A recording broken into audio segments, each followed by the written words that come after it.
Today we're gonna make Swiss meringue buttercream.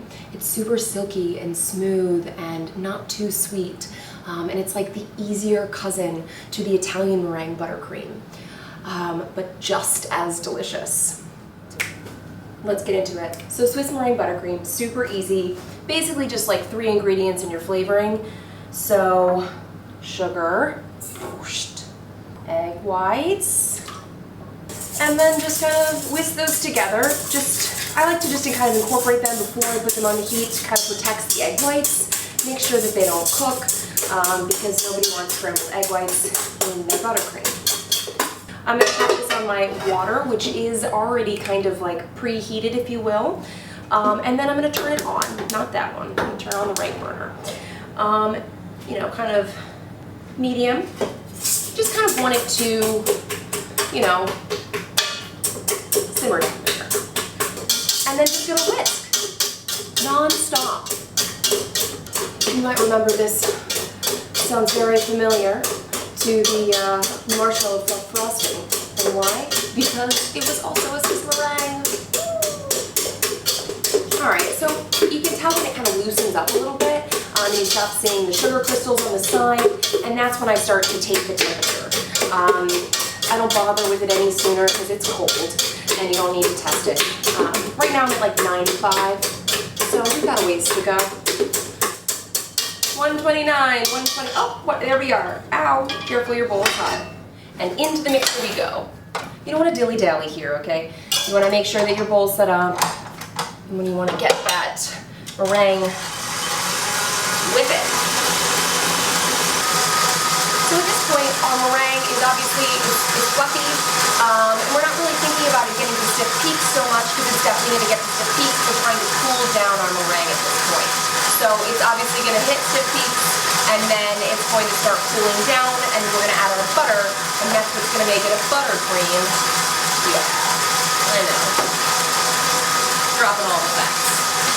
I'm going to go ahead and cut these up because obviously putting an entire stick of butter in a mixer is a bad plan. So we are going to, now that our butter has, you know, been softened, we are going to switch to the paddle attachment because adding butter with your whisk isn't actually very good for the whisk. And we don't want to excessively aerate it necessarily at this stage, and the paddle's more efficient.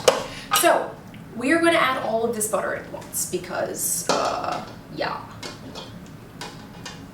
Alright, and turn that on kind of like, you know, medium. And you'll let all that butter incorporate.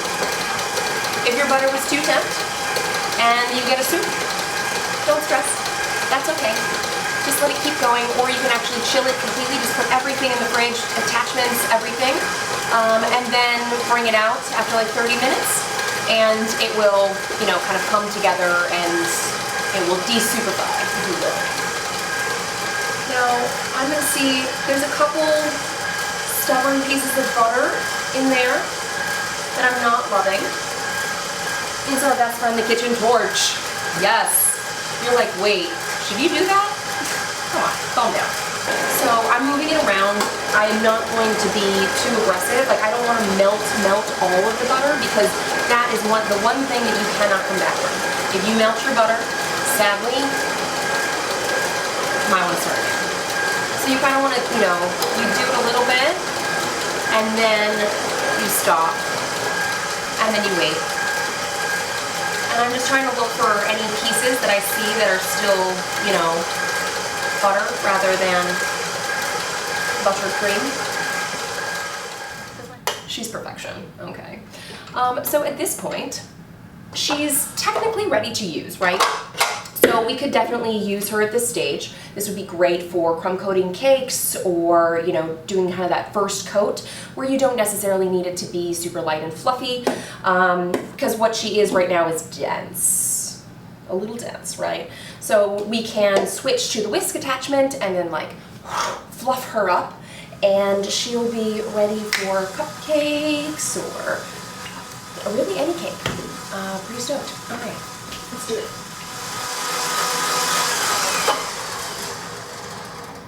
Here she is. Ta-da! We did it. 3 ingredients, super fast, super easy. I'm gonna add vanilla to this one, so we'll go ahead and do that now.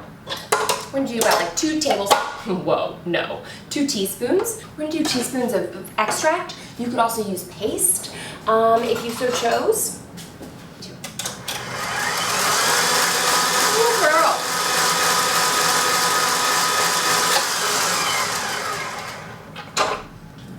And that's how you make Swiss meringue buttercream.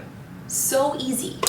3 ingredients and a little bit of effort, the whisking, and you're done. And also, you can store this in your refrigerator for a couple months, so you can make a big batch and then have it ready whenever you have a cupcake craving, which is all the time, I know. I see you.